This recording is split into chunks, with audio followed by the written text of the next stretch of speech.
I was standing at the altar when I realized he was not coming. The certainty arrived not as a shock, but as a slow, cold truth seeping into my bones, the way winter fog creeps across the fields at dawn. The little church smelled of lilies and candle wax, and I could hear the restless shuffle of boots on the wooden floor behind me, the whispered confusion spreading like fire through dry grass. My hands trembled as I clutched the small bouquet of wildflowers I had picked myself that morning, their petals already wilting in my damp palms. I wore my mother's wedding dress, altered by my own clumsy stitches to fit my narrower frame. The lace yellowed with age, but still beautiful in the soft light filtering through the stained glass windows. I had thought myself fortunate. I had thought Thomas loved me. The vicar cleared his throat, a sound that echoed too loudly in the suddenly oppressive silence. His eyes, kind but pitying, met mine, and I saw the answer there before he spoke. Thomas Whitmore, the blacksmith's son, the man who had courted me for 2 years with promises and stolen kisses behind the barn, had sent word that he would not be coming. He had married someone else 3 days prior, in the next village over, a girl with a dowry and a father who owned land. I was to discover this later, but in that moment, all I knew was abandonment. The humiliation was a living thing, crawling up my throat and burning behind my eyes. I heard my father's sharp intake of breath from the front pew, heard my mother's muffled sob. The congregation, our neighbors, and the people I had known all my life began to murmur, and I knew what they were saying without hearing the words. Poor Mary, always thought she was aiming too high. A farm girl with nothing but a pretty face. What did she expect? I could not breathe. The walls of the church seemed to press inward, and the faces around me blurred into a sea of judgment and pity, both equally unbearable. I dropped the flowers. They fell at my feet in a sad little heap, and I turned and ran. I ran down the aisle, my worn shoes slapping against the stone floor, my mother's dress catching on the rough wood of the pews. I heard voices calling after me, but I did not stop. I pushed through the heavy oak doors and stumbled out into the gray morning, gasping for air as if I had been drowning. The rain had started, a fine mist that clung to my hair and face, mixing with the tears I could no longer hold back. I ran down the church steps, half blind, my chest heaving with sobs I tried desperately to contain. And then I collided with something solid, something immovable, and strong hands caught me before I could fall. I looked up, blinking through the rain and my tears, and found myself staring into a face I had not seen in 7 years. A face that belonged to a man so far above my station that I should not even have remembered it, but I did. I remembered every detail. The Duke of Ashford stood before me, tall and imposing in his dark traveling coat, his expression unreadable beneath the shadow of his hat. His hands were steady on my arms, holding me upright with a gentleness that seemed at odds with his stern features. For a moment, neither of us spoke. The rain fell harder now, drumming on the cobblestones and soaking through my thin dress. I became aware of how I must look, disheveled and sobbing in a borrowed gown, my face blotchy and my hair coming loose from its careful arrangement. I tried to pull away, mortified, but his grip tightened just slightly, as if he feared I might collapse without his support. "You are the girl from the meadow," he said, and his voice was low and careful, as if he were afraid to startle me, "the one who pulled me from the overturned carriage."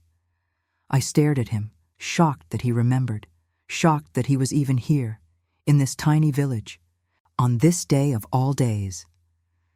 I had been 14 years old when his carriage had overturned on the narrow road that cut through my father's land. The horses had bolted, and the driver had been thrown clear, and I had heard the crash from the field where I was tending the sheep. I had run to the wreckage and found the Duke trapped beneath the splintered door, unconscious and bleeding. I had pulled him free with strength I did not know I possessed, dragged him out of the mud and away from the wreckage before it caught fire. I had stayed with him until help arrived, pressing my shawl against the wound on his temple, terrified that he would die. He had opened his eyes only once, looked at me with a gaze both sharp and distant, and then close them again. When the doctors came and took him away, I had thought that would be the end of it. I was a nobody, a farm girl who had simply done what anyone would have done. I never expected to see him again. But here he was, and he remembered. I tried to speak, but my voice broke on the first syllable.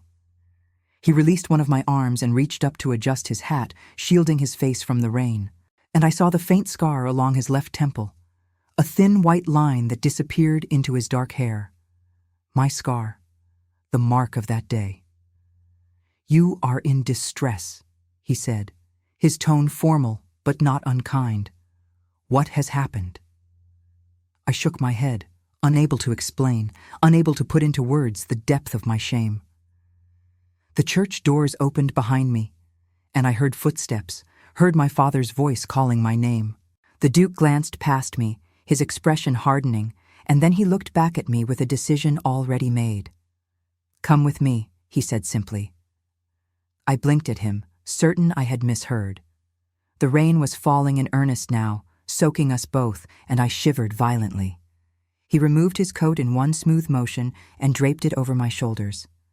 It was heavy and warm and smelled of leather and something faintly spiced, something entirely foreign to my small world. "Your Grace," I stammered, "I cannot." "You can," he replied, and there was a finality in his voice that left no room for argument. "You saved my life once. Allow me to repay the debt." He turned and gestured to a waiting carriage I had not noticed before, a grand black affair with the Ashford crest emblazoned on the door. A liveried driver sat atop, looking stoically ahead despite the rain. The Duke offered me his arm, and I took it without thinking, too stunned and overwhelmed to do anything else. He helped me into the carriage, his movements efficient and impersonal, and then climbed in after me. My father reached the bottom of the steps just as the door closed, and I saw his face through the rain-streaked window, his mouth open in shock, his hand raised as if to stop us. But the Duke rapped on the ceiling with his cane, and the carriage lurched forward, pulling away from the church, away from the whispers and the judgment, away from the life I had known. I sat across from him in the dim interior, shivering beneath his coat, my ruined dress clinging to my legs, and I could not stop crying. He did not speak. He simply sat with his hands folded on the head of his cane, his expression distant and unreadable, as if he had already forgotten I was there. But he had not forgotten. He had remembered me after 7 years. He had recognized me in my moment of greatest humiliation, and he had offered me a way out. I did not know where we were going. I did not know what would become of me. All I knew was that the Duke of Ashford, a man I had saved once without thought of reward, was now saving me in turn, and that my life, whatever remained of it, would never be the same. The carriage rolled on through the rain, and I closed my eyes and let the rhythm of the wheels on the road soothe the raw edges of my heart. I thought of Thomas, of his lies and his cowardice, and I felt a fresh wave of pain so sharp it stole my breath. But beneath the pain was something else, something small and tentative. Relief, perhaps even hope. I did not deserve it, but it was there, flickering like a candle in the dark. The Duke shifted slightly, and I opened my eyes to find him watching me. His gaze was intent, almost clinical, as if he were trying to solve a puzzle. I looked away, unable to bear the scrutiny, and pulled his coat tighter around myself. "What is your name?" he asked after a long silence. "Mary," I whispered. "Mary Thorne." He nodded slowly, as if filing the information away. "Miss Thorne, you will stay at Ashford Manor until we determine a suitable arrangement for your future. You will be safe there." I wanted to ask what he meant by suitable arrangement, wanted to protest that I could not simply disappear into his world without explanation, but the words would not come. I was too tired, too broken. I simply nodded and turned my face to the window, watching the familiar fields and hedgerows blur past as we traveled deeper into the countryside, away from everything I had ever known. The rain continued to fall, and the sky grew darker, and I felt as if I were being carried not just away from my village, but away from myself, from the girl who had believed in love and promises and happy endings. That girl had died at the altar, abandoned and exposed. I did not yet know who I would become in her place. The carriage turned onto a long, tree-lined drive, and through the rain I caught my first glimpse of Ashford Manor. It rose from the landscape like something out of a dream, all gray stone and tall windows, ivy climbing its walls and smoke curling from its many chimneys. It was vast and imposing and utterly unlike anything I had ever seen. I felt a surge of panic. I did not belong here. I was a farm girl in a ruined dress, with no education and no prospects, fleeing from a scandal that would follow me no matter how far I ran. But the Duke was already stepping down from the carriage, already extending his hand to help me out, and I took it because I had no other choice. His fingers were warm and steady, and for a moment I clung to them, terrified of what lay ahead. "You are safe now," he said quietly. And though his expression remained impassive, there was something in his voice that made me believe him. I nodded, swallowing hard, and let him lead me up the wide stone steps and through the massive front doors. Inside, the entrance hall was warm and bright, lit by dozens of candles and a roaring fire in a hearth large enough to roast an ox. Servants appeared from the shadows, their faces carefully blank as they took in my bedraggled appearance. The Duke spoke to them in low, clipped tones, issuing orders I could not quite hear, and then a housekeeper, a stern woman with silver hair and sharp eyes, stepped forward. "Come with me, miss," she said, her voice brisk but not unkind. "We will get you cleaned up and settled." I glanced back at the Duke, suddenly afraid to leave his side, but he was already turning away, his attention elsewhere. He had done his part. He had brought me here, given me shelter, repaid his debt. I was nothing to him beyond that. The housekeeper led me up a grand staircase and down a long corridor to a room that was larger than my entire family's cottage. A fire had been lit in the hearth, and a copper tub stood ready near the flames, steam rising from the water.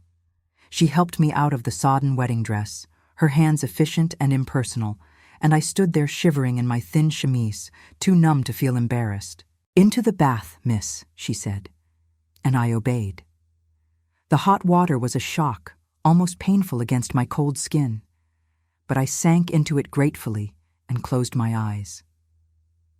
The housekeeper left me alone, and I sat there in the silence, letting the warmth seep into my bones, trying to make sense of what had happened.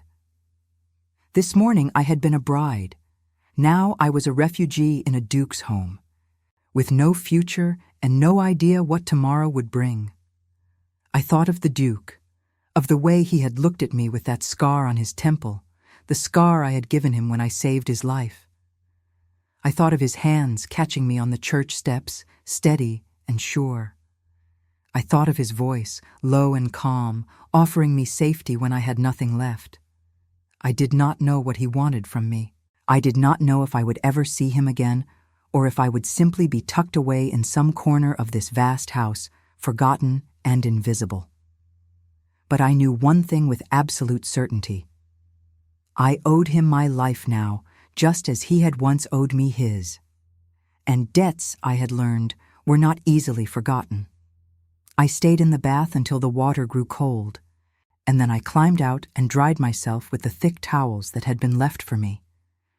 A simple nightgown had been laid out on the bed, along with a robe, and I put them on, my hands still shaking. I crawled beneath the heavy quilts and stared up at the embroidered canopy above me, feeling impossibly small and lost. Tomorrow, I told myself, I would face whatever came next. Tomorrow I would be stronger. But tonight, I let myself weep for the life I had lost, for the love that had never been real, for the girl I had been just this morning, full of hope and foolish dreams. And when the tears finally stopped, I closed my eyes and fell into a deep, exhausted sleep, the sound of rain against the windows lulling me into darkness. Somewhere in the house below, the Duke of Ashford sat alone in his study, a glass of brandy in his hand, staring into the fire and thinking of a girl in a muddy field who had saved his life without asking for anything in return, and wondering, perhaps for the first time, what it would cost him to return the favor. I woke to sunlight streaming through unfamiliar windows and the distant sound of birds singing in the garden below.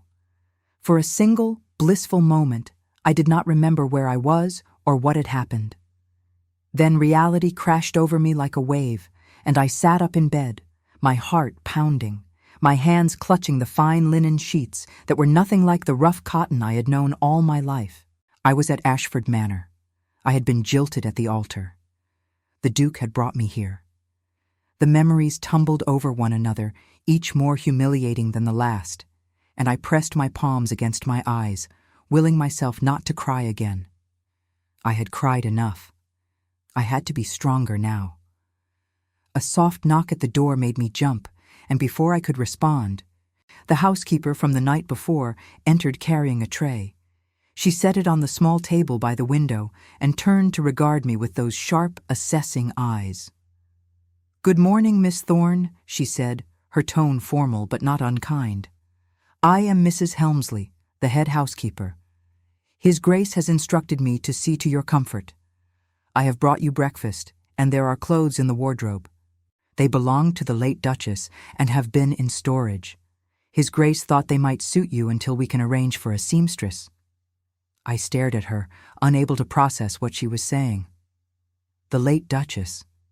I knew little of the Duke's personal life, but I knew he had been widowed young, that his wife had died in childbirth along with their infant son.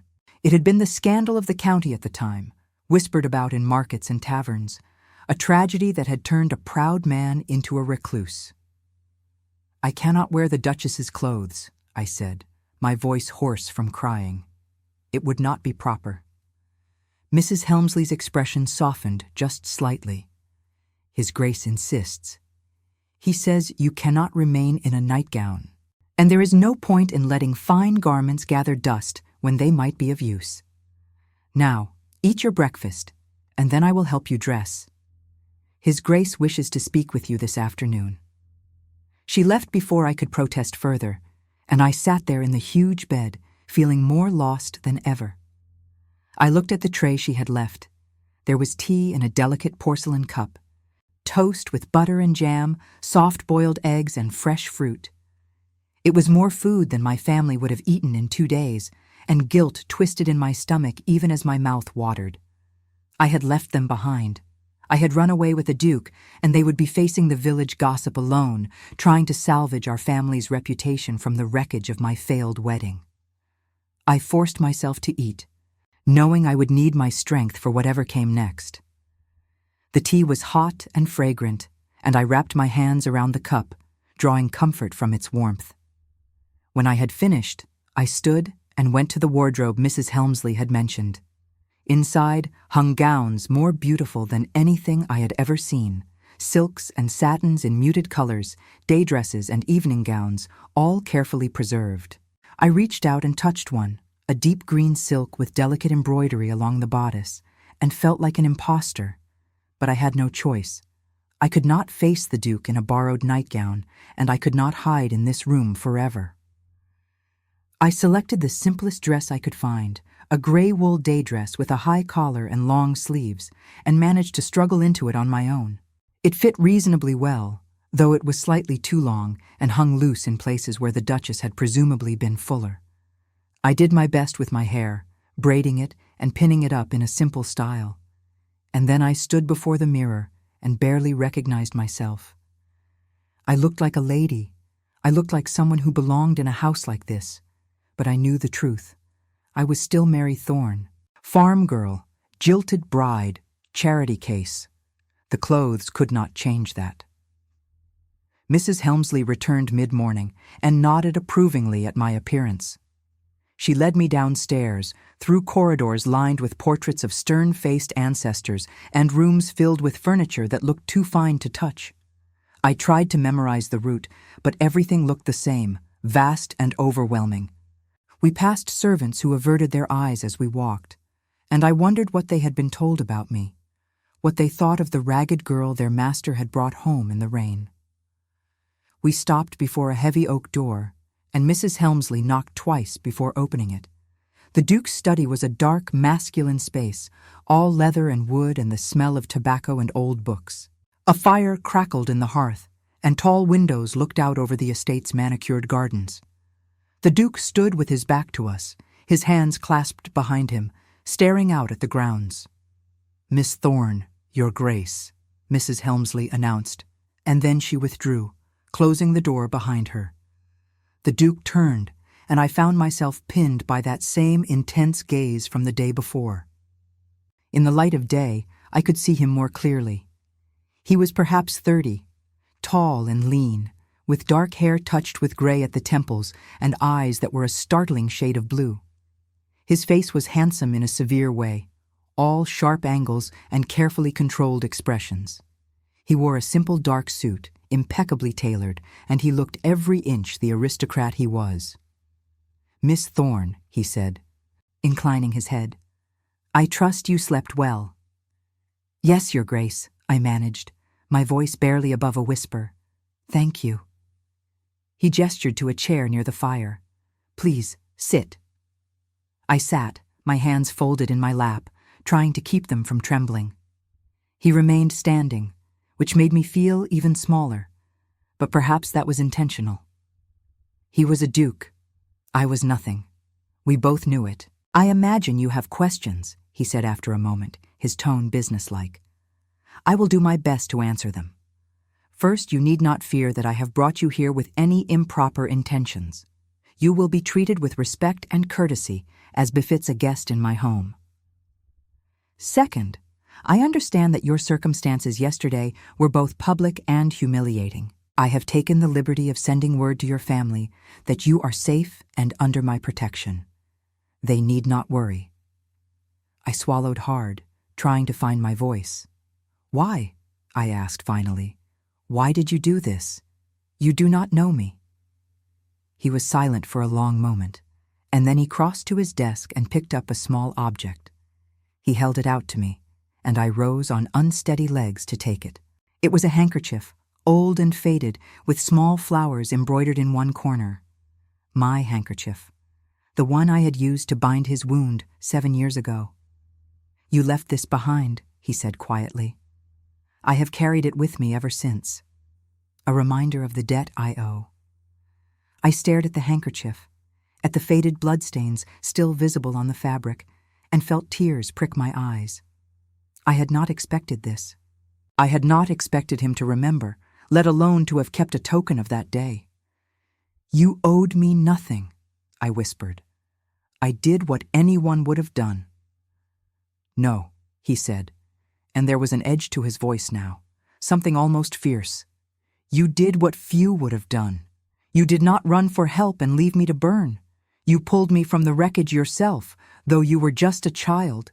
You stayed with me, though you must have been terrified. You saved my life, Miss Thorne, and I do not take such things lightly." I looked up at him, and for the first time, I saw something other than cold formality in his expression. There was pain there, old and deep, and something else I could not name. Gratitude, perhaps, or guilt. "I never forgot you," he continued, his voice softer now. "I tried to find you afterwards, to thank you properly, but you had disappeared. Your father told the servants his family did not want attention. I respected that, though it galled me. And then yesterday I saw you on those church steps, and I recognized you immediately. The same eyes, the same courage, even in the midst of despair. I am not courageous," I said, my voice breaking. "I am a coward. I ran." "You survived," he corrected. "There is no shame in that." I wanted to believe him, but the humiliation was still too fresh, the wound too raw. I turned away, blinking back tears, and he cleared his throat. "I have a proposal for you," he said, returning to his businesslike tone. "You may stay here as long as you wish. I will provide for you, ensure you have everything you need. In time, if you wish, I can help you find suitable employment, or perhaps arrange a match with a respectable man. You need not return to your village if you do not wish to. You need not face the gossip and judgment." I turned back to him, stunned. You would do that. For me. I would, he said simply. Consider it repayment for my life. A life debt, Miss Thorne, is not easily discharged. I did not know what to say. His offer was generous beyond measure, and yet I felt a flicker of unease. What would people think? What would they say about me living here, under his roof, a single woman with no chaperone beyond the servants?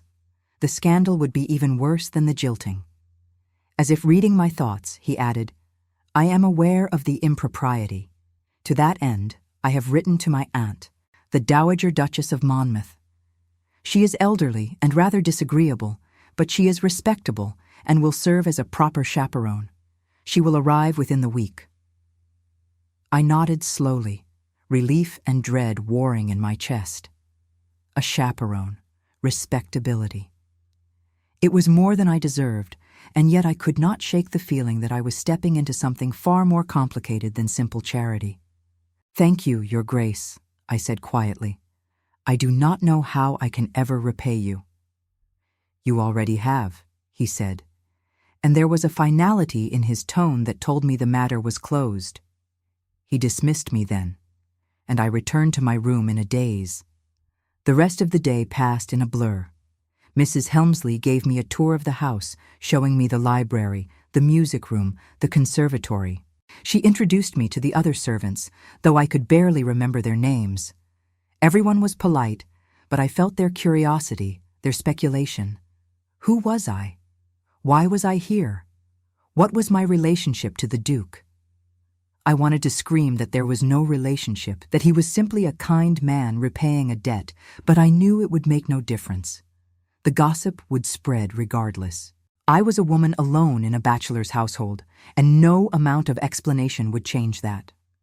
That evening, I dined alone in my room, too overwhelmed to face the formal dining room. I sat by the window and watched the sun set over the gardens, painting the sky in shades of gold and crimson, and I felt a pang of homesickness so sharp it stole my breath. I thought of my mother's cooking, my father's rough hands, my younger brother's laughter. I thought of the small cottage that had always felt too cramped, too poor, too ordinary. Now I would have given anything to be back there, to have never met Thomas Whitmore, to have never dreamed of a better life. But there was no going back. I had made my choice when I climbed into that carriage. Now I had to live with the consequences. The days that followed fell into a strange routine. I kept to myself, reading in the library or walking in the gardens, avoiding the Duke as much as possible. He was always working, shut away in his study, or riding out to inspect his lands. And when we did cross paths, he was unfailingly polite, but distant. It was as if the moment of connection in his study had never happened, as if we were strangers again. I told myself I was grateful for the distance. I told myself it was better this way. But late at night, when I lay awake in the darkness, I found myself thinking of him, of his hands catching me on the church steps, of the scar on his temple, of the way he had looked at me when he said I had saved his life. I was not fool enough to imagine he felt anything for me beyond obligation. He was a duke. I was a farm girl.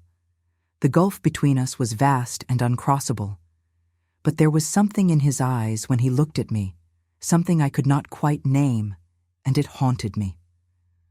On the 5th day, the Dowager Duchess of Monmouth arrived. She swept into the drawing room like a force of nature, all black silk and glittering jewels, her silver hair piled high on her head and her sharp eyes missing nothing. She was elderly, perhaps 70, but she moved with the energy of a much younger woman, and her presence filled the room. So, she said, looking me up and down with undisguised curiosity, you are the girl who saved my nephew's life. Yes, Your Grace, I said, curtsying as best I could. She sniffed. And now he has taken you in like a stray cat. How very like Edward, always so noble, so bound by duty. It will be the death of him one day. I did not know what to say to that, so I said nothing. She circled me, still assessing, and then nodded as if coming to a decision. You will do, she said briskly. You are pretty enough, and you carry yourself well despite your origins. We will have to educate you, of course, teach you how to speak, how to move, how to be a lady. It will not be easy, but it is not impossible. My nephew has asked me to make you presentable, and I do not fail in my duties." "Presentable for what?" I asked, confused. She raised an eyebrow. "For society, girl, for marriage, for whatever future Edward has planned for you. Did he not explain?" I shook my head, feeling a surge of panic. Marriage, society. I had not thought that far ahead. I had assumed I would simply stay here quietly, out of sight, until I could find some way to support myself. The dowager sighed. "Men," she muttered. "No sense at all." "Very well, I will explain. You cannot remain here indefinitely without a purpose. It is improper, and it will damage both your reputation and my nephew's. Therefore, we will transform you into a lady, and then we will find you a suitable husband. Someone respectable, perhaps a younger son or a clergyman, someone who will not question your past too closely." I felt the room tilt. A husband, another marriage, another man who would see me as nothing more than a burden to be managed. But what choice did I have? I could not stay here forever, and I could not return to my village. This was my only path forward. The dowager must have seen the distress on my face because her expression softened just slightly. "It is not so terrible, girl," she said. "A good marriage can be a refuge, a place of safety and companionship. Not all men are like the one who abandoned you. Some keep their promises." I nodded, not trusting myself to speak, and she dismissed me with a wave of her hand. That night, I sat by the fire in my room and thought about the future she had laid out for me. A future of lessons and etiquette, of pretending to be something I was not, of marrying a stranger who would never know the real me. It felt like another kind of prison, gilded and comfortable, but a prison nonetheless. And yet, what else was there? I had no skills, no dowry, no prospects. The Duke had given me a gift, and I could not repay it by being ungrateful. But as I sat there in the firelight, I found myself wishing for something I knew I could never have. I found myself wishing that the Duke looked at me not with obligation, but with something more. I found myself wishing that I mattered to him, not as a debt to be repaid, but as a person in my own right. It was foolish. It was dangerous. But I could not stop the longing that rose in my chest, sharp and painful and utterly hopeless. I went to bed that night with tears on my cheeks and the Duke's name on my lips, and I knew, with terrible certainty, that I was already lost. The Dowager Duchess of Monmouth was a tyrant wrapped in silk and pearls, and she took to my education with the fervor of a general preparing for battle. From dawn until dusk, I was drilled in the arts of a lady. How to walk with a book balanced on my head, how to pour tea without spilling a drop, how to curtsy to various ranks of nobility, how to speak without the rural accent that marked me as common, how to sit, how to stand, how to hold a fan, how to enter a room. It was exhausting. It was humiliating. And yet, I threw myself into it with desperate determination. Because the alternative was to dwell on the growing ache in my chest every time I caught a glimpse of the Duke in the hallways or heard his voice drifting from the study. "We have much work to do," the Dowager announced on my first morning of lessons, pacing back and forth before me like a drill sergeant. "You speak like a milkmaid, you move like a farm animal, and your posture is abysmal. But you are young, and you are intelligent. That much is clear. We will make a lady of you yet, Miss Thorne, if only to prove that breeding is not everything. I am grateful for your efforts, Your Grace," I said carefully, trying to keep the resentment from my voice. She stopped and fixed me with a sharp look. "Do not be grateful. Be determined. Gratitude is passive. It will not carry you through what lies ahead. You must want this, girl. You must fight for it." And so I fought. I practiced my diction until my throat was sore, repeating phrases over and over until the rough edges of my country vowels smoothed away. I learned to dance, stumbling through the steps of waltzes and quadrilles with the dowager's cane tapping out the rhythm. I read books on history and philosophy, struggling through dense prose that made my head ache. I learned the names and ranks of every noble family in England, memorizing their lineages and alliances like a scholar preparing for an examination. The Duke watched my transformation from a distance. He would sometimes pass by the music room where I practiced the pianoforte, pausing in the doorway for a moment before continuing on his way. Once, I caught him standing in the shadows of the library while the Dowager quizzed me on French verb conjugations, his expression unreadable. When I met his eyes, he turned and left without a word. It stung more than it should have. I told myself I was being foolish, that his distance was appropriate and necessary. But late at night, when I lay awake in my fine bed, I could not stop thinking about the way he had caught me on the church steps, the way he had looked at me in his study, the way he had kept my handkerchief for 7 years. 3 weeks into my education, the Dowager declared that I was ready for my first test. We would attend a small dinner party at a neighboring estate, nothing grand, just a dozen guests and an informal meal. It would give me a chance to practice my new skills in a forgiving environment. I was terrified. The day of the dinner, I spent hours preparing, allowing the lady's maid the Dowager had assigned to me to dress my hair in an elaborate style and help me into a gown of deep blue silk that had belonged to the late Duchess. When I looked in the mirror, I barely recognized myself. The woman staring back at me was elegant and poised, her hands no longer rough from farm work, her skin pale from weeks spent indoors. I looked like a lady. I looked like someone who belonged in the Duke's world. But inside, I was still Mary Thorne, farm girl, terrified of making a fool of herself. The Duke was waiting in the entrance hall when I came downstairs, dressed in evening clothes that made him look even more imposing than usual. His eyes widened slightly when he saw me, and for a moment, something flickered across his face. Surprise, perhaps, or appreciation.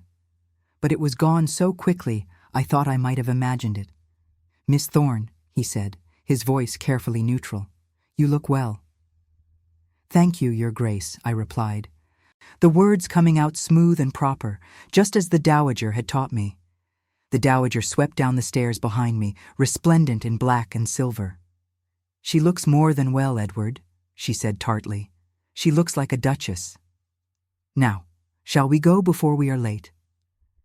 The carriage ride to the neighboring estate was tense and silent. I sat across from the Duke, acutely aware of his presence, of the way his long legs filled the space between us, of the faint scent of sandalwood and tobacco that clung to him. The Dowager kept up a running commentary on the guests we would meet, warning me about who to avoid and who might be useful connections. But I barely heard her. All my attention was focused on the Duke. On the way, he stared out the window, his jaw tight, his hands clenched on the head of his cane. Was he regretting bringing me here? Was he ashamed of me? The thought made my chest tighten with anxiety. The dinner party was held at Thornfield House, the home of Lord and Lady Pemberton, an elderly couple who had been friends with the Duke's late parents. The house was smaller than Ashford Manor, but no less grand, and as we were ushered into the drawing room, I felt my carefully practiced composure begin to slip. There were perhaps 15 people gathered there, all dressed in fine clothes, all speaking with the easy confidence of those born to privilege. The Duke made the introductions, presenting me simply as Miss Thorne, a distant relation under his protection. I curtsied and smiled and said all the right things, and I saw the speculation in their eyes, the questions they were too polite to ask. Who was I really? Where had I come from? What was my relationship to the Duke? I took my seat at dinner between a jovial baronet and a quiet young clergyman, and I focused all my energy on remembering the Dowager's lessons. Which fork to use, how to make pleasant conversation without revealing too much, how to eat delicately and dab my lips with my napkin.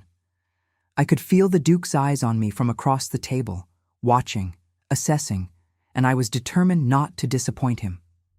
The meal passed in a blur of courses and polite chit-chat. The baronet told me amusing stories about his hunting dogs, and the clergyman discussed a recent sermon he had given. I laughed at the appropriate moments and nodded thoughtfully when expected, and gradually I began to relax. I could do this. I could be the person they thought I was. But then Lady Pemberton, a sharp-eyed woman with steel-gray hair, turned her attention to me. "Tell me, Miss Thorne," she said sweetly, her voice carrying across the table. "What part of the country do you hail from? I do not believe I have heard your family name before." The table fell silent, everyone turning to look at me. I felt my face flush, my carefully practiced poise crumbling. The Duke's eyes were on me, intent and watchful, and I saw the Dowager's slight nod of encouragement. This was a test. I could not fail. "I am from a small village in the north." "Your ladyship," I said, keeping my voice steady. "My family has lived there for generations, but we are not prominent. I am fortunate to have the protection of His Grace." Lady Pemberton's smile sharpened. "How very generous of the Duke. And how did you come to be under his protection, if I may ask? It is most unusual for a gentleman to take in a young woman with no family connection." The question hung in the air, loaded with insinuation, and I felt panic rising in my throat. I opened my mouth, but no words came out. What could I say? How could I explain without revealing the humiliation of my jilting, the scandal that had brought me here? The Duke's voice cut through the tension like a knife. "Miss Thorne saved my life," he said calmly, setting down his wineglass with deliberate care. "Some years ago, my carriage overturned on her family's land, and she pulled me from the wreckage before it caught fire. I was unconscious and would have died without her intervention. I have been seeking an opportunity to repay that debt ever since. When I learned she was in need of protection, I did not hesitate to offer it. I am sure any honorable man would have done the same." The table erupted in murmurs of surprise and approval. Lady Pemberton looked slightly abashed, and the baronet raised his glass in my direction. "How extraordinary," he said, "a heroine in our midst. You are to be commended, Miss Thorne." I forced a smile, my heart still racing, and glanced at the Duke. He was looking at me with an expression I could not quite read, something almost tender beneath the formal mask. He had defended me. He had protected me from Lady Pemberton's prying, just as he had protected me from the village gossip. In that moment, I knew I was lost. Whatever small hope I had harbored of keeping my feelings under control shattered like glass. I was falling for him, for this cold, distant man who had saved me when no one else would, who had kept my handkerchief for 7 years, who looked at me sometimes as if I were something precious and fragile. It was impossible. It was foolish. But it was true. The rest of the dinner passed more smoothly, and by the time we returned to the carriage, I was exhausted from the effort of maintaining my composure. The Dowager pronounced the evening a success, and the Duke remained silent, staring out the window once more. When we arrived back at Ashford Manor, the Dowager retired immediately, but the Duke lingered in the entrance hall. I hesitated on the stairs, unsure whether to stay or go, and then he spoke. "Miss Thorne, a word, if you please." I turned, my heart pounding, and descended the stairs. He gestured for me to follow him to his study, and I did, my legs trembling beneath the heavy silk of my gown. Inside the study, he closed the door and turned to face me. The firelight played across his features, casting shadows that made him look older, wearier. "You did well tonight," he said quietly. "I know it was difficult for you, and I am sorry for Lady Pemberton's rudeness. She is a gossip and a busybody, but she wields considerable influence in society. It was important that you make a good impression, and you did." "Thank you, Your Grace," I said, my voice barely above a whisper. "And thank you for defending me. You did not have to." "Yes, I did," he said, and there was an edge to his voice now, something almost angry. "You saved my life, Miss Thorne. You gave me everything. The least I can do is protect your reputation." He turned away, running a hand through his dark hair in a gesture of frustration, and I saw the tension in his shoulders, the weariness in the set of his spine. This was not easy for him either, I realized. Having me here in his home was a burden he had taken on out of duty, and it weighed on him. "I should go," I said. backing toward the door. "I am sorry to be such a trouble to you." He spun around, his eyes blazing. "You are not a trouble," he said, his voice low and fierce. "Do not say that. Do not ever say that." I froze, staring at him, and for a moment the distance between us seemed to collapse. He took a step toward me, then stopped, as if catching himself. His hands clenched at his sides, and I saw the struggle on his face, the war between duty and something else, something darker and more dangerous. "I should not have brought you here," he said finally, his voice rough. "It was selfish of me. I told myself I was repaying a debt, but the truth is, I wanted you here. I have thought of you every day for 7 years, and when I saw you on those church steps, I could not bear to let you go. It was wrong of me, unforgivable." My breath caught in my throat. He had thought of me.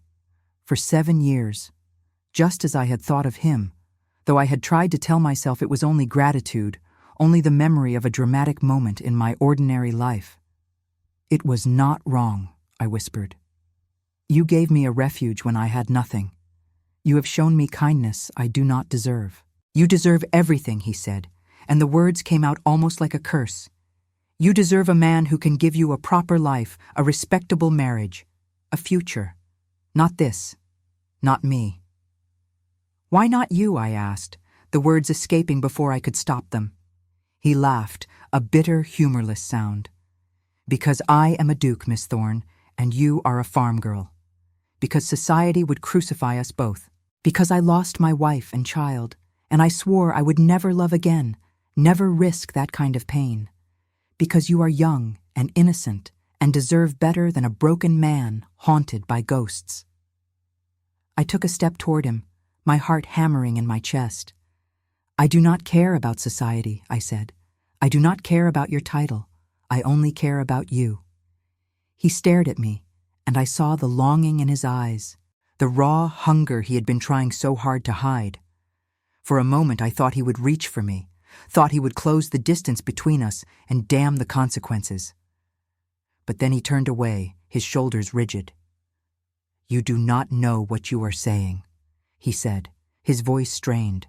"You are grateful, and you are lonely, and you are mistaking that for something more. In time, you will see reason. In time, you will thank me for keeping my distance." "No," I said, my voice breaking. "I will not." He did not respond, and after a long, agonizing moment, I turned and fled from the study, tears streaming down my face. I ran up the stairs and locked myself in my room, collapsing onto the bed and sobbing into the pillows. He wanted me. I had seen it in his eyes, heard it in his voice. But he would not allow himself to have me, would not risk his reputation or his heart for someone like me. And I understood, even as it broke me. I understood that he was right, that there was no future for us, that I was a fool to have hoped. But understanding did not make the pain any less. I cried until there were no tears left, and then I lay in the darkness and listened to the house settling around me. Somewhere below, the Duke was still in his study, alone with his ghosts and his guilt, and I knew he was suffering just as much as I was. And that, somehow, was even worse. The next morning, I woke to find a note slipped under my door.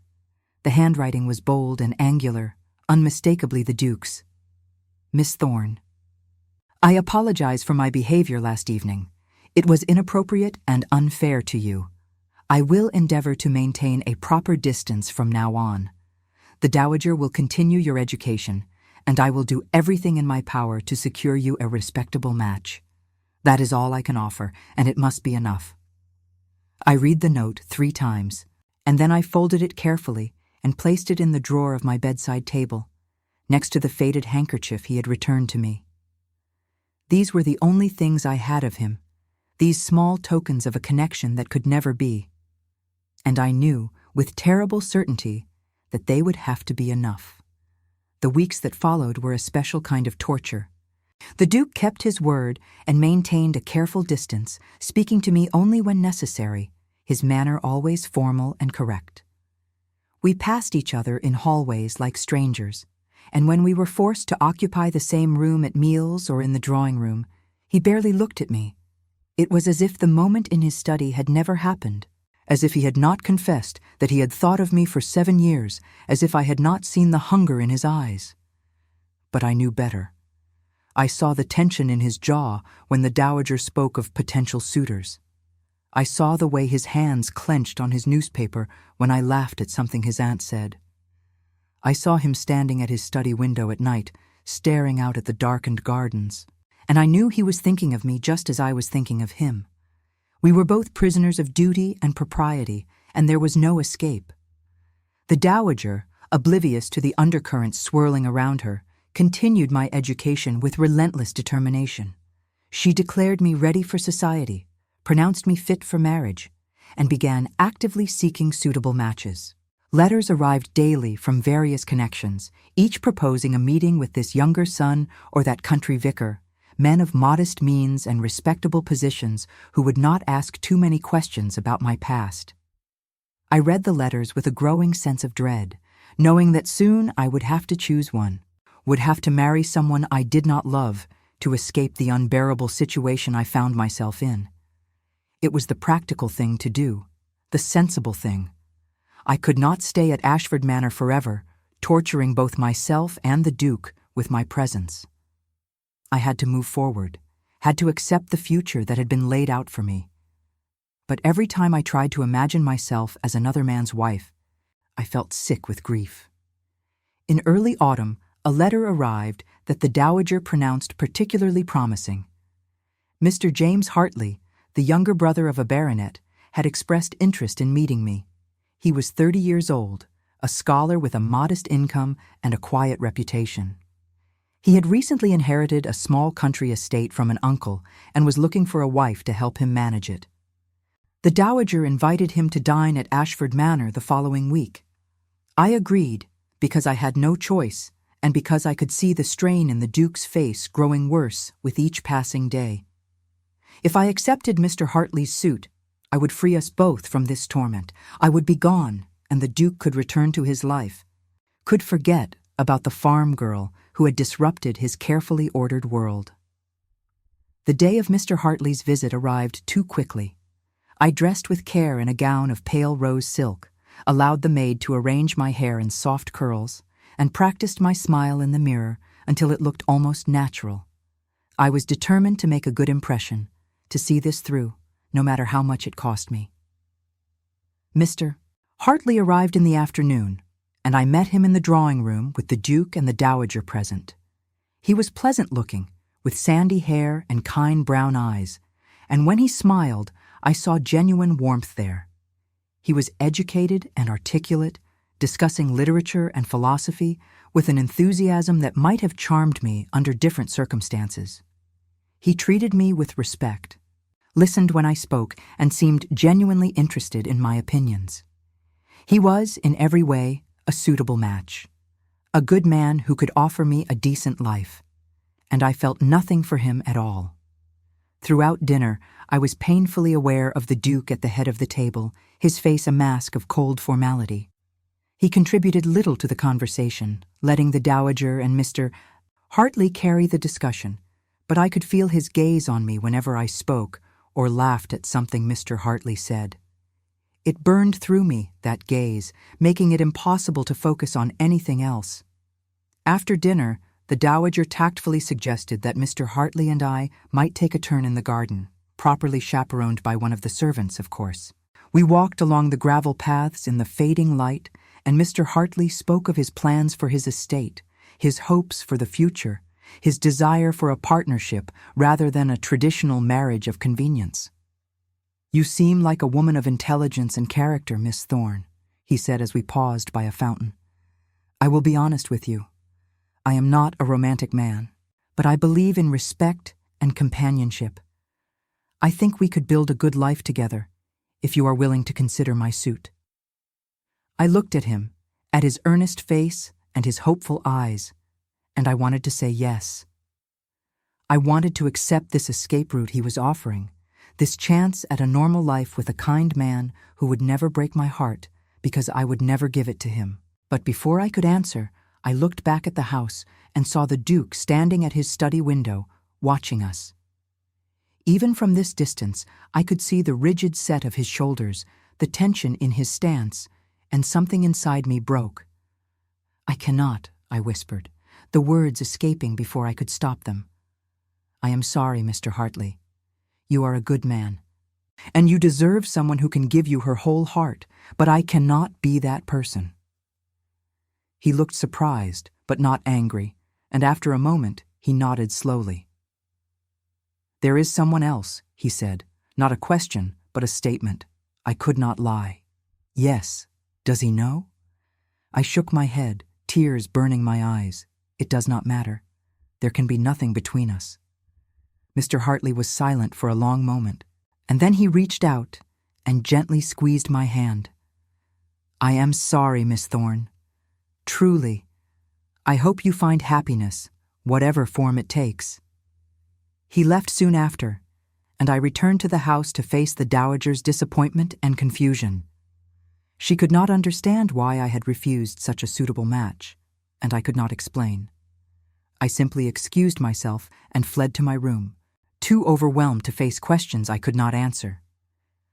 I did not see the Duke for the rest of the evening, and I was grateful for it. I did not know what I would say to him, how I could explain that I had refused a good man because I loved someone I could never have. But late that night, there was a knock at my door. I opened it to find the Duke standing in the darkened hallway, still dressed in his evening clothes, his hair disheveled as if he had been running his hands through it. He looked haggard, almost desperate, and when he saw me, something in his expression cracked. "Why?" he said, his voice hoarse. "Why did you refuse him? He was perfect for you, kind, respectable, everything you deserve. Why did you turn him away?" I could not find the words. I stood there in my nightgown and robe, staring at him, and felt tears slide down my cheeks. "Tell me," he demanded, stepping closer. "Tell me why." "Because I love you," I said, the words wrenching out of me.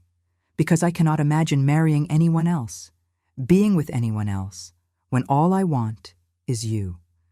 Because you have ruined me for any other man, and I cannot pretend otherwise, no matter how sensible it would be." He stared at me, and I saw the agony in his eyes, the war raging behind them. Then, with a sound that was half groan, half surrender, he reached for me and pulled me into his arms. The kiss was fierce and desperate, months of restrained longing pouring out in a single moment. His hands tangled in my hair, and I clung to him, tasting salt from my tears and feeling his heart hammering against mine. This was madness. This was everything we had been trying to avoid. But I could not bring myself to care. When we finally broke apart, we were both breathing hard, and he rested his forehead against mine, his hands still cradling my face. "I cannot let you go," he whispered. "I have tried. God knows I have tried. But I cannot do it. I cannot watch you marry someone else and spend the rest of my life wondering what might have been." "Then do not let me go," I said, my voice shaking. "Damn propriety. Damn society. I do not care what they say. I only want you." He pulled back slightly, his blue eyes searching mine. "You do not know what you are asking," he said. "If we do this, if we marry, you will be scrutinized and judged and whispered about for the rest of your life. They will say terrible things. They will call you a fortune hunter, an opportunist. They will make your life hell." "I do not care," I repeated fiercely. "Let them talk. I would rather face their scorn as your wife than live a safe, empty life as someone else's." He closed his eyes, and I saw the last of his resistance crumble. When he opened them again, there was a determination there that made my heart soar. "Then marry me," he said, his voice rough with emotion. "Marry me, Mary Thorne, and to hell with what anyone thinks." "Yes," I breathed, and he kissed me again, softer this time, a promise rather than a plea. We stood there in the doorway for a long moment, holding each other, and I felt a happiness so profound it was almost painful. This was real. This was happening. Against all odds, against all reason, we were choosing each other. But even in the midst of my joy, I knew that the hardest part was yet to come. Convincing society to accept us would be a battle, and there would be casualties along the way. The next morning, the Duke called his aunt into his study and informed her of his intention to marry me. I stood beside him, my hand in his, and watched the dowager's face cycle through shock, disapproval, and finally, grudging acceptance. "You are a fool, Edward," she said bluntly. "This will cause a scandal of epic proportions. Your peers will be appalled. You will be ostracized. Then I will be ostracized," he replied calmly. "I have made my choice, Aunt. I am asking for your support, but I will proceed with or without it." She looked at me, her sharp eyes assessing, and then she sighed. "You truly love him?" she asked me. "With all my heart," I said. "And you, Edward? You are certain this is what you want? This is not simply guilt or obligation. I have never been more certain of anything in my life," he said, squeezing my hand. The dowager was silent for a long moment, and then she shook her head. "Very well. If you are determined to throw your life away, I suppose I must help minimize the damage. We will need a strategy. An announcement must be carefully worded. We will need allies among the ton, and we will need to present a united front. This will not be easy." "I know," the Duke said. "Thank you, Aunt." "Do not thank me yet," she replied tartly. "You have just made my life infinitely more complicated." But despite her grumbling, I could see the glimmer of approval in her eyes, and I felt a rush of gratitude for this stern, difficult woman who had taken me under her wing. Over the next few days, preparations began for our engagement. The Duke wrote letters to his closest friends and family, explaining the situation and asking for their understanding. Some responded with congratulations, others with thinly veiled disapproval. Word began to spread through society, and I knew it was only a matter of time before the gossip reached a fever pitch. But I did not care.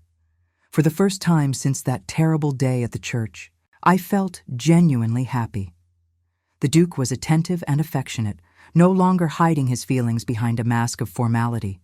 He took me riding through the estate, showing me the lands that would one day be mine to help manage. He read to me in the library, his voice low and soothing.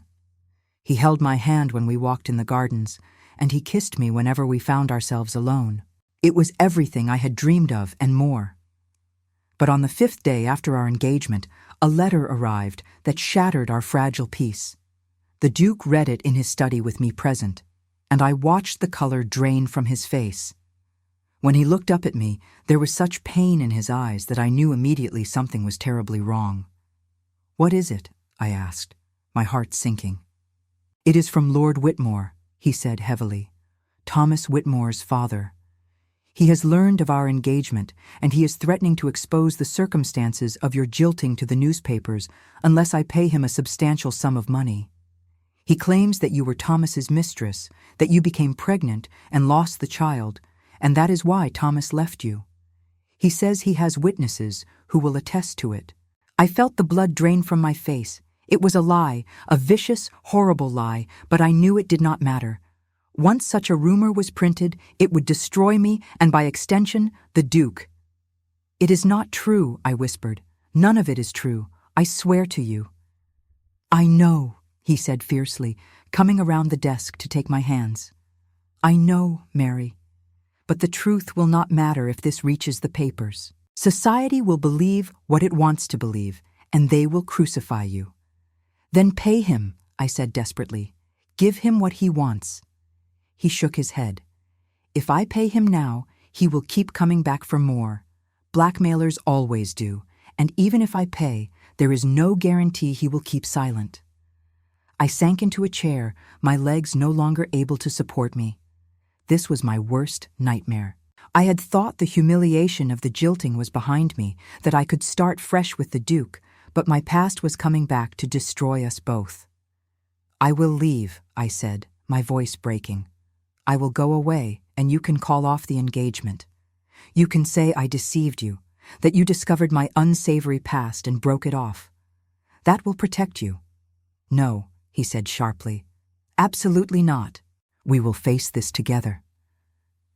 "But your reputation," I protested, "everything you have worked for, means nothing without you," he said, kneeling before me and taking my face in his hands. "Do you hear me, Mary? Nothing. I will not let them take you from me. I will not let lies and greed destroy what we have." I looked into his eyes and saw the absolute conviction there, and I felt something inside me shift. This man, this proud, powerful Duke, was willing to risk everything for me. He was willing to stand against society, against scandal, against his own class, because he loved me. And I knew in that moment that I would fight for him just as fiercely. "Then we face it together," I said, my voice steadying. "We tell the truth. We fight back." He smiled, a fierce, determined smile, and kissed me hard. "That is my girl," he said. "We will get through this, I promise you." But as we held each other in the quiet of his study, I could not shake the feeling that the worst was yet to come. The Duke did not pay Lord Whitmore's blackmail demand. Instead, he did something far more dangerous. He called the man's bluff. He wrote a formal response denying all allegations and inviting Lord Whitmore to present his so-called evidence in a court of law, where false testimony would be punished as perjury. He also made it quietly known through his connections that any newspaper printing unsubstantiated rumors about Miss Mary Thorne would face legal consequences and loss of patronage from every peer in his considerable social network. It was a bold gambit, and for 3 agonizing days we waited to see if it would work. I spent those days in a state of constant anxiety, barely eating, barely sleeping, jumping at every knock on the door. The Duke remained outwardly calm, but I could see the tension in his shoulders, the worry in his eyes when he thought I was not looking. The Dowager paced the drawing room like a caged tiger, muttering about upstart blackmailers and the decline of moral standards. On the 4th day, a letter arrived from Lord Whitmore. The Duke opened it in his study with me present, his face impassive as he read. When he finished, he looked up at me, and I saw relief flooding his features. "He has withdrawn his threats," the Duke said, handing me the letter. "He claims it was all a misunderstanding, that he never meant to imply anything untoward about your character. He offers his congratulations on our engagement and wishes us well." I read the letter, my hands shaking, and felt a weight lift from my chest. "It is over," I whispered. "Not quite," the Duke said grimly. "He has backed down because he knows he has no real evidence, only lies and bluster.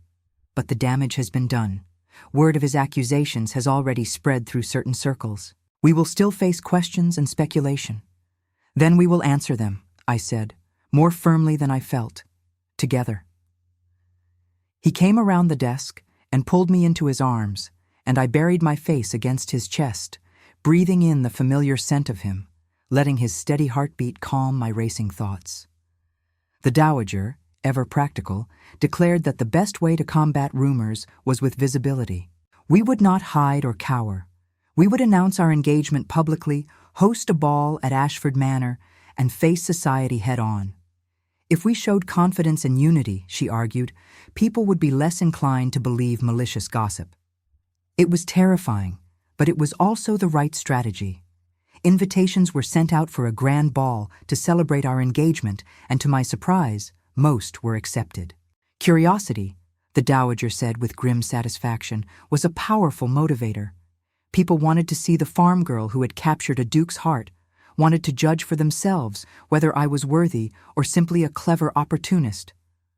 I threw myself into preparations for the ball with desperate determination.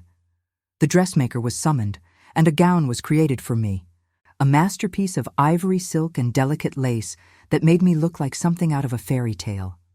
I practiced my dancing until my feet ached, rehearsed appropriate responses to difficult questions, and tried to steel myself for what was to come. The night of the ball arrived too quickly. I stood in my room, dressed in my beautiful gown, my hair arranged in an elaborate style with pearls woven through it, and I barely recognized the woman in the mirror. She looked like a duchess. She looked like she belonged in this world. But inside, I was still Mary Thorne, terrified farm girl, waiting for the other shoe to drop. The Duke came to escort me downstairs, and when he saw me, he stopped in the doorway, his eyes widening. "You are breathtaking," he said softly, and the reverence in his voice made my cheeks flush. He was devastatingly handsome in his formal evening clothes, and when he offered me his arm, I took it gratefully, drawing strength from his solid presence beside me. The ballroom was already filled with guests when we made our entrance, and I felt every eye in the room turn toward us. The orchestra fell silent, and for a moment there was only the sound of rustling silk and whispered conversations. Then the dowager, magnificent in burgundy and diamonds, stepped forward and announced in a voice that carried across the room that the Duke of Ashford and Miss Mary Thorne were pleased to celebrate their engagement. Polite applause followed, though I could see the speculation on every face, the questions everyone was too well-bred to ask aloud. The orchestra resumed playing, and the Duke led me onto the dance floor for the opening waltz.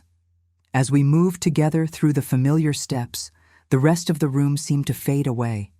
His hand was warm on my waist, his eyes intent on mine, and for those few minutes, nothing else mattered. "You are doing beautifully," he murmured as we turned. "I am so proud of you." "I am terrified," I admitted. "So am I," he said, surprising me. "But we are in this together. Remember that." The dance ended, and then came the truly difficult part. The Duke introduced me to his friends and peers, and I endured their scrutiny with as much grace as I could muster.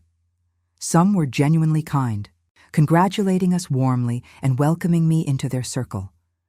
Others were cold and skeptical, their smiles not reaching their eyes, their questions pointed and probing. Lady Pemberton, the gossip from the dinner party, was particularly persistent. She cornered me by the refreshment table and subjected me to an interrogation thinly disguised as polite conversation. "Tell me, Miss Thorne," she said, her eyes glittering with malice. "Is it true that you were engaged to another man before the Duke? A commoner, I believe. How tragic that he abandoned you. One wonders what prompted such a drastic change of fortune." My first instinct was to flee, to hide from her vicious curiosity. But then I thought of the Duke standing across the room, watching me, trusting me to be strong. I thought of everything we had already survived, and I lifted my chin and met Lady Pemberton's gaze directly. "It is true," I said clearly, my voice steady. "I was engaged to a blacksmith's son who chose to marry someone else without informing me. It was humiliating and painful, and I do not speak of it lightly. But I am grateful for it now, because it brought me to the Duke. He saved me when I needed saving, just as I once saved him. We understand each other in a way that transcends class or convention. That is why we are marrying, Lady Pemberton, not for fortune or status, but because we love each other." The people around us had fallen silent, listening, and I saw surprise on several faces. Lady Pemberton looked taken aback, as if she had not expected me to answer so honestly or forcefully. Before she could respond, a new voice cut through the tension. "Well said, Miss Thorne." I turned to see an elderly gentleman approaching, distinguished and imposing, with the unmistakable bearing of someone accustomed to command. The Duke appeared at my side immediately, his hand finding mine. "Lord Chancellor," he said, bowing slightly. "Thank you for coming."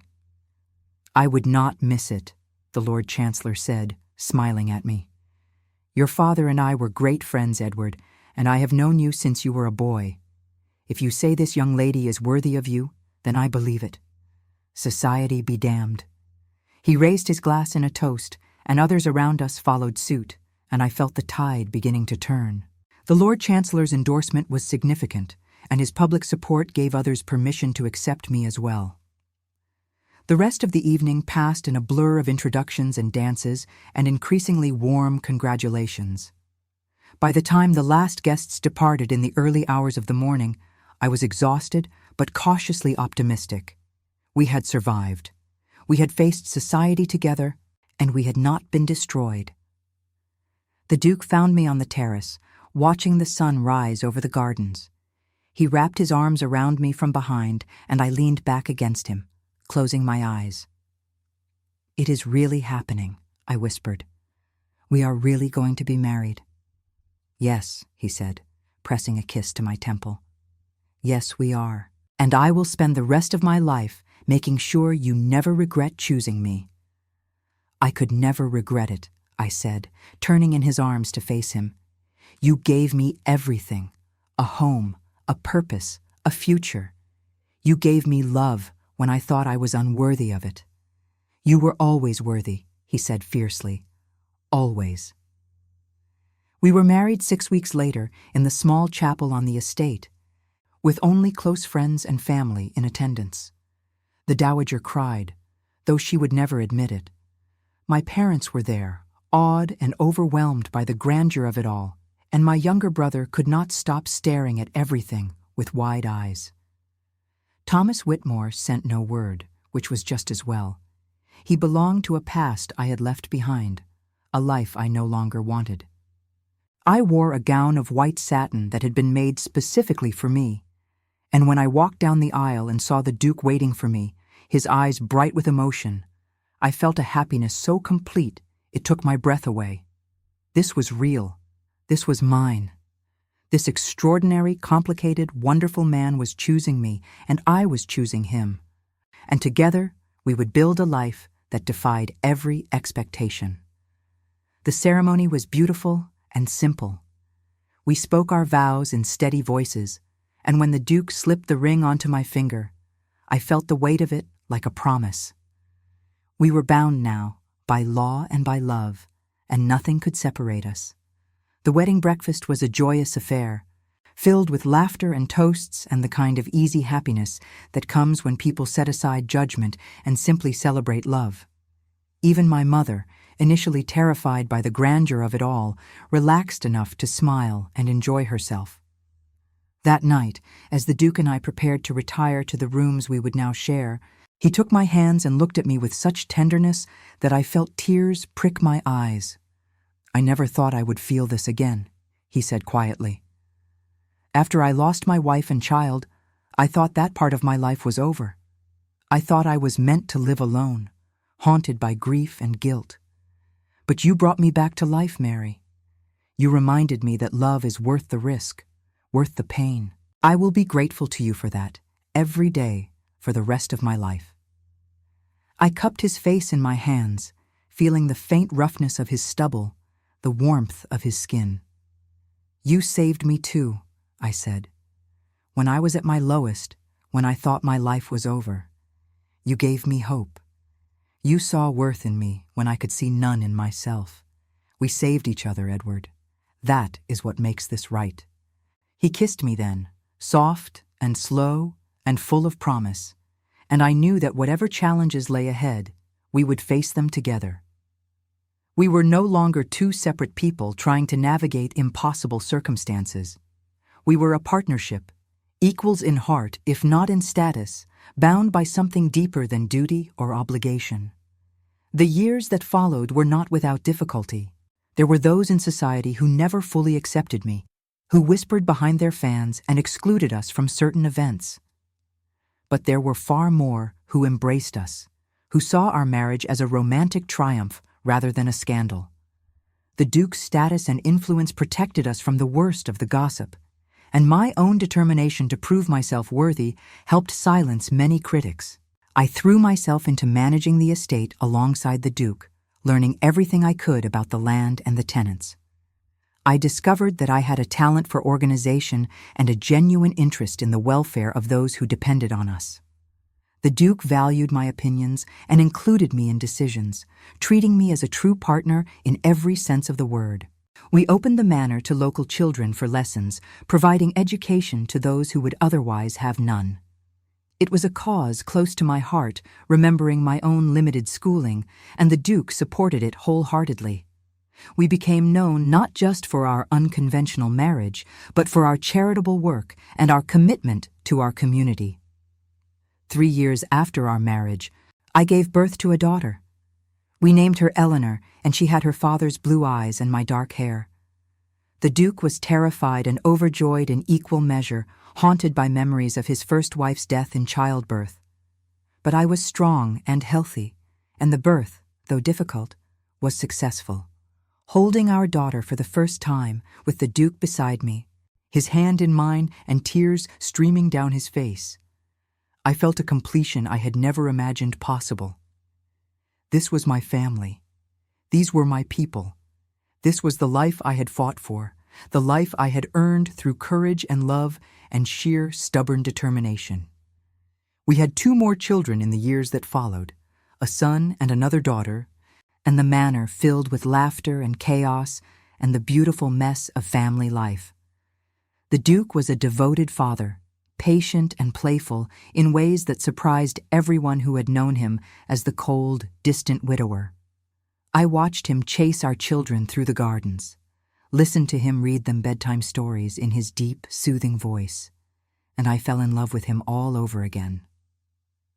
The Dowager, now truly elderly, remained with us until her death at the age of 82. In her final years, she mellowed considerably, doting on our children and taking quiet pride in my transformation from farm girl to duchess. On her deathbed, she took my hand and told me that I had been good for Edward, that I had brought him back from the darkness and given him a reason to live again. It was the greatest compliment she could have paid me, and I treasured it. My own parents lived to see me settled and happy, though they never quite became comfortable with the grandeur of my new life. My mother would visit and fuss over the children, and my father would walk the estate with the Duke, talking about crops and weather and livestock, finding common ground despite their vastly different stations. It was not the relationship I had once imagined having with them, but it was real and good, and I cherished it. As for Thomas Whitmore, I heard through the grapevine that his marriage had not been happy, that his wife's dowry had been spent and her father's land mismanaged. He had opened a smithy in a distant town and lived a modest, unremarkable life. I felt no satisfaction in his misfortune and no lingering anger. He had been a catalyst, nothing more, the means by which I had been brought to my true destiny. I bore him no ill will. Now, as I sit in the morning room at Ashford Manor, watching my children play in the garden while my husband works in his study nearby, I find myself thinking about that terrible day at the church, the day I thought my life was ending. I think about the girl I was, so young and naive and full of foolish dreams, and I am grateful for her courage. She ran when she needed to run. She accepted help when it was offered. She fought for love when it seemed impossible. I am the Duchess of Ashford now, and I have earned that title through years of dedication and hard work and unwavering commitment to the man I love and the family we have built together. But I am still Mary Thorne underneath it all, the farm girl who saved a duke's life, and in doing so, saved her own. I walk to the window and look out at the rolling hills of the estate, at the gardens in full bloom, at the life I have created here. And I think about that moment on the church steps when strong hands caught me and a familiar voice said, "You are the girl from the meadow." That was the moment everything changed. That was the moment I began to live. I hear footsteps behind me and turn to find the Duke standing in the doorway, his hair graying now at the temples. Fine lines around his eyes from years of laughter and worry and love. He is still the most handsome man I have ever seen, and when he smiles at me, I feel the same flutter in my chest that I felt all those years ago. "What are you thinking about?" he asks, crossing the room to stand beside me. "I am thinking about how lucky I am," I say, taking his hand. "How one terrible day led to all of this. How being jilted at the altar was the best thing that ever happened to me." He brings my hand to his lips and kisses it gently. "I am the lucky one," he says. "You saved my life twice, Mary. Once in that field, and once when you agreed to be my wife. Everything I have, everything I am, belongs to you." I lean into him, and we stand together watching our children play, and I know with absolute certainty that I am exactly where I am meant to be. The path was difficult. The obstacles seemed insurmountable, but love prevailed. It always does, if you are brave enough to fight for it. I was a farm girl jilted at the altar. But I became a duchess, a mother, a partner to an extraordinary man.